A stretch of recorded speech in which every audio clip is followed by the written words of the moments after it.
We all get curious about our future. Who will we marry? Will we ever be rich? What kind of destiny awaits us? That's why many of us turn to fortune tellers, astrologers, or tarot readers. Tarot reading is a mysterious art. A reader uses special cards to understand your life's path and energy. But what happens when something dark answers instead of light? 25-year-old Maya was fascinated by the mystical and unknown. She had once been a medical student, but left her studies midway to follow her passion, tarot reading. Her parents were furious. Unable to bear the constant arguments, Maya left her home in Delhi and moved alone to Jaipur. There, she started doing tarot professionally. Her readings were accurate, her intentions pure. And soon she had a long list of clients who trusted her completely.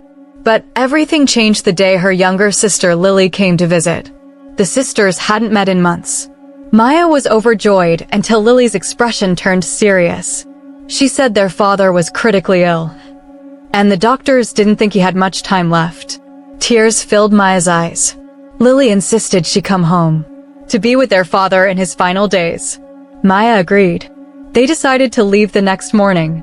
To lighten the heavy mood, the sisters reminisced about childhood memories. They laughed as they flipped through an old photo album. Near the end, Maya had glued pictures of her tarot cards, her favorite decks. That's when Lily smiled. "I actually brought you something," she said.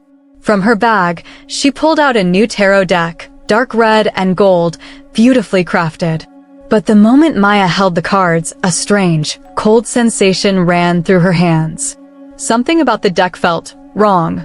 Still, she didn't want to disappoint her sister. So they switched off the lights, lit a candle, and sat at the table. Maya opened the guidebook to read the instructions. But her mind couldn't shake the odd energy in the air. She called upon all positive forces to assist her, shuffled the deck carefully, and pulled 5 cards for Lily, representing love, career, family, personal growth, and life expectancy. Just as she was about to begin the reading, a faint noise came from her bedroom. Maya frowned and got up. The wardrobe door stood wide open, and all her tarot decks were scattered across the floor. But that door had been locked. She knelt down to gather the cards, when she suddenly felt someone watching her. From the corner of her eye, she saw a small head duck beneath the bed. Her heart pounded. Slowly, she leaned down to look underneath, but there was no one there. Trying to calm herself, she got up. But when she turned toward the bathroom, she froze. A little girl was peeking from behind the door. The moment Maya saw her, the girl hid behind the door again. Maya, trembling, grabbed a vase from the table and moved closer. Inside, crouched behind the bathroom door, was a pale girl, around 7 years old, staring at her.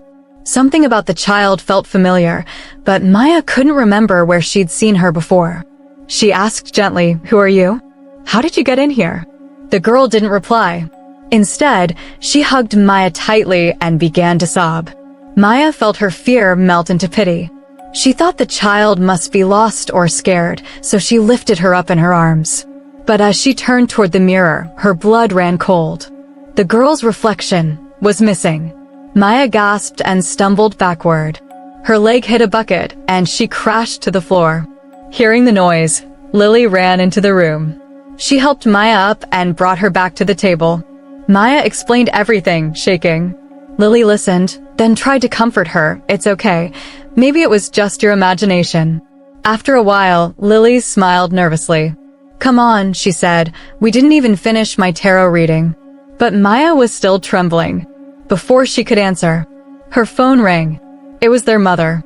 Maya picked up. Her mother was sobbing uncontrollably. Panicked, Maya asked, "Is it Dad?" Through her tears, her mother replied, "Your father is fine, but Lily. Lily met with an accident this afternoon." Maya froze. "That's not possible," she whispered. "Lily is right here with me." Her mother continued crying. They pulled her car out of a valley. "She's in the hospital, in critical condition." The phone slipped from Maya's hand. Her vision blurred. Her body went numb. When she slowly turned her head, Lily was smiling. And then, her face began to twist. Her skin darkened, her eyes turned black, and her body shrank into the same little girl from the bathroom. The girl's smile widened unnaturally. Then she leapt onto Maya, hands around her throat. Maya struggled, gasping for breath, until her hand found the same vase, and she smashed it against the girl's head. The child vanished into thin air. Maya fainted. When she woke up, it was morning. The room was silent. No Lily. No little girl. Only the tarot cards lay scattered across the floor. One by one, she flipped them over. They were all blank, except for the last card. It read, Death. Just then, her phone rang again. Her mother's voice trembled on the other end. Maya, Lily didn't make it. She passed away. Tears rolled down Maya's face. The candle flame beside her flickered violently, and for a brief moment, she saw that same little girl standing in the corner, smiling. Since that night, Maya stopped reading tarot cards. She moved back to Delhi. But sometimes at night, she still feels someone's eyes watching her in the dark. And once in a while, a soft voice whispers in her ear, Your reading isn't over yet. If you liked this story, don't forget to subscribe for more spine-chilling horror tales. And remember, sometimes destiny answers in ways you don't expect.